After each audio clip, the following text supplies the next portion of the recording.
काठमाडौँ महानगरमा फेरिएको दृश्य, बालेन्द्र पाण्डेलाई गुरागाईको काउन्टर। महानगरका एक वडा अध्यक्षले भने, हामी आजको निर्णयप्रति खुसी छौं।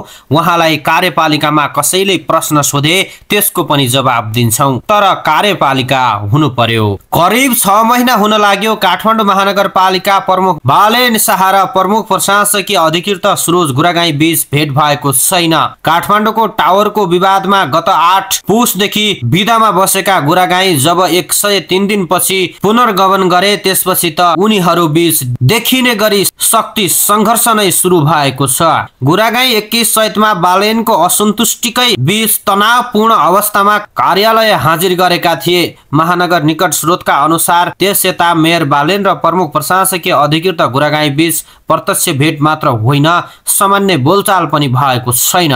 संघीय सरकारले नै गुरागाईलाई निरन्तरता दिन पत्र पठाएपछि उपप्रमुख सुनिता डंगोल सहितका कार्यपालिका सदस्यले कार्यालयमा हाजिर गराएका थिए। जति बेला नगर प्रहरीले गुरागाईलाई कार्यकक्ष प्रवेश गर्न रोकेको थियो, नगर प्रहरीको अवरोध हटाउँदै कार्यालय प्रवेश गरेका गुरागाईले आफ्नो अधिकारको उच्चतम प्रयोग गर्दै अन्ततः मंगलबार नगर प्रहरी प्रमुख राजुनाथ पाण्डेलाई निलम्बन गरेका छन्, जसले शाह र गुरागाई बीच सम्बन्धको चिसोपन अझै बढेको छ। किनभने निलम्बनमा परेका नगर प्रहरी प्रमुख पाण्डे बालेनले रुचाएका प्रहरी अधिकृत हुन्। संघीय सरकारबाटै जारी पत्र लिएर 21 चैतमा कार्यपालिका सदस्य सहितको समर्थनमा महानगर पुगेका थिए गुरागाई। राजसभाबाट निर्वाचित काठमाडौँ 16 की रजनी श्रेष्ठ बाहेक सबै वडा अध्यक्षहरूले गुरागाईलाई नै साथ दिएका थिए, तर बीचमा आइपुग्यो नगर प्रहरी, जसको कमान्ड उनै पाण्डेले गरिरहेका थिए। पाण्डेले माथिको आदेश अक्षरश पालना गर्ने भन्दै कर्मचारीलाई ढोका प्रवेश गर्नबाट रोक लगाए।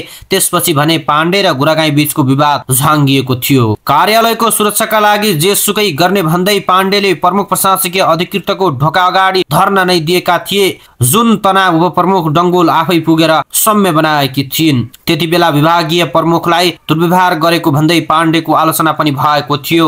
महानगरपालिकाका एक कर्मचारीले बताए अनुसार कार्यपालिका बैठकमै बोलाएर गुरागाईले पाण्डेलाई माफी मगाउने तयारी बनाएका थिए। सोही अनुसार उनले स्पष्टीकरणको योजना केही समय धकेले, तर यो बीचमा मेयर शाहले कार्यपालिका बैठक नै बोलाएनन्। अहिलेसम्म पनि कार्यपालिका बस्न सकेको छैन। प्रमुख प्रशासकीय अधिकृतको अगाडि हामीले उहाँ राजुनाथ पाण्डेलाई कार्यपालिका बैठकमै बोलाएर माफी मगाउने तयारी गरेको थियौं, तर कार्यपालिका नै बसेपछि प्रमुख प्रशासकीयले स्पष्टीकरण सोध्नु भएको हो।